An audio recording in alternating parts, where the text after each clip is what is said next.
Divorce হয়ে গেলেই কি ইমিডিয়েটলি আবার বিয়ে করা যায়? খুব ইম্পর্টেন্ট একটা ইনফরমেশন শেয়ার করছি।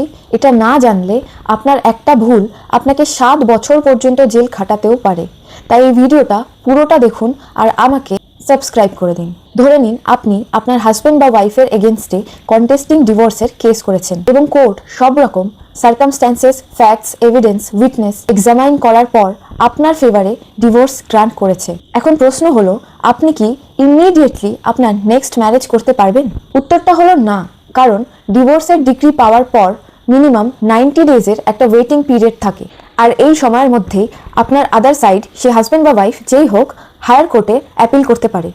তাই ল বলছে 90 দিনের মধ্যে যদি কোনো অ্যাপিল ফাইল না করা হয় বা সেটা ডিসমিস হয়ে যায়, তাহলেই আপনি আপনার নেক্সট ম্যারেজ করতে পারেন। কিন্তু আপনি যদি এই 90 দিনের মধ্যেই রিম্যারি করে ফেলেন, তাহলে আপনার উপর বাইগামির চার্জেস লাগতে পারে, যার জন্য আপনার 7 বছর অবধি জেল এবং ফাইন হতে পারে। ভিডিওটা ভালো লাগলে সবার সঙ্গে শেয়ার করে দিন।